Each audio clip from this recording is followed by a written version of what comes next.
Bonjour cher public de Algérie News. Aujourd'hui, nous avons l'opportunité de recevoir sur notre plateau Madame Gondoy, qui est ancienne ministre des Sénégalais à l'extérieur, une femme à multiples casquettes. Bienvenue Madame. Merci, bienvenue à vous aussi.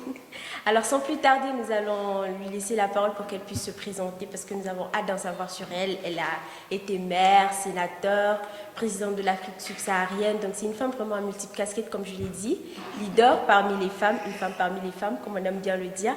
Alors Madame, qu'est-ce que vous faites concrètement? Qui est Ngondoy? On a bien envie de le savoir. Alhamdulillah Rabbil Alamin. Assalamu alaikum wa rahmatullah. Merci beaucoup de me souhaiter la bienvenue au Maroc et à Dakhla. Merci. Et je vous souhaite la bienvenue dans notre demeure, là où on nous a invités. Merci bien. Je suis Madame Gonendoy. Vous avez cité anciennement les casquettes que j'avais en tant que maire d'abord de ma collectivité territoriale. Ensuite sénateur de la République en charge de la population, des actions sociales et de la santé du Sénat. Membre pour le Sénégal des ACP-UE au niveau des Afriques, Caraïbes et Pacifique. J'ai été aussi ministre en charge du Sénégal de l'extérieur, casquette qui m'a valu de beaucoup m'intéresser à la question migratoire en Afrique et dans le monde. J'ai eu ce travail, j'ai été affectée à ce poste exactement au moment où la migration irrégulière a fait une déferlante sur l'organisation internationale et la géopolitique mondiale depuis lors est carrément happée par ce dossier. Il est vrai que j'ai des casquettes aussi actuellement de présidente fondatrice de FEMIDEC déjà, qui travaille sur la revalorisation de la dimension genre dans les politiques publiques, qui travaille aussi pour les droits des enfants migrants, les enfants de la rue, les abandonnés, les invisibles, tous ces enfants que l'on croise tout le temps et dont on sait d'où ils viennent et où ils vont, exploités de partout.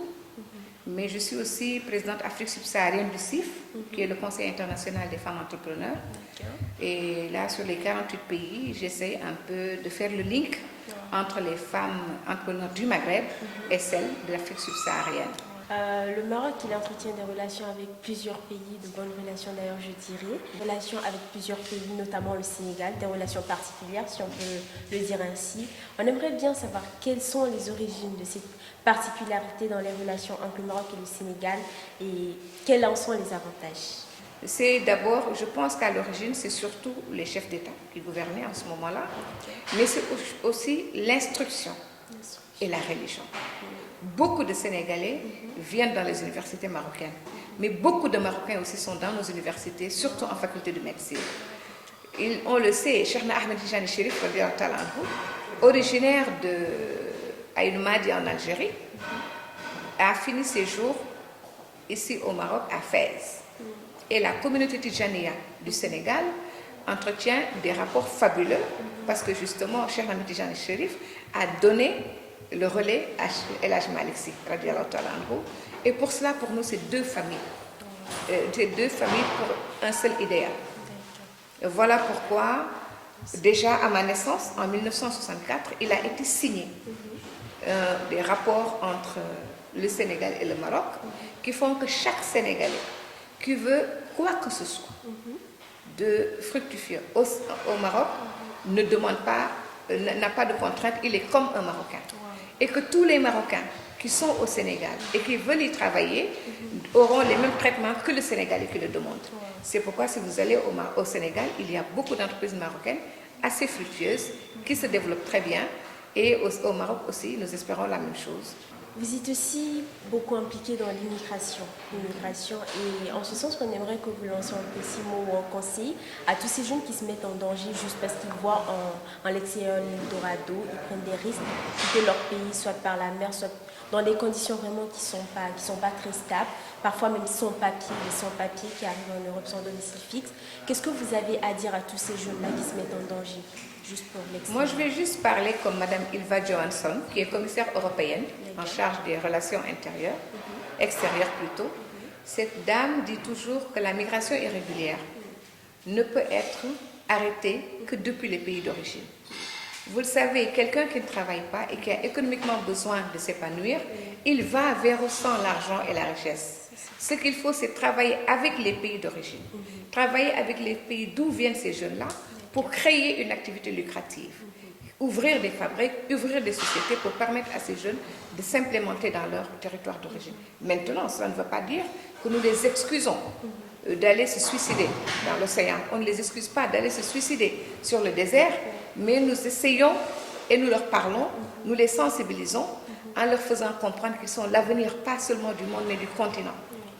Ils sont l'avenir du continent et quoi qu'on dise aujourd'hui, les ressources naturelles en Afrique et le poids démographique de l'Afrique. Il y a une grosse communauté de différents pays, ici notamment les Sénégalais, les Guinéens, les Maliens, les Burkinabés, mais les Sénégalais sont en plus grand nombre. Donc qu'est-ce que vous avez à donner comme conseil à tous ces jeunes Sénégalais, comme vous l'avez dit, qui sont venus à la recherche de gagne-pain, comme on aime le dire si bien.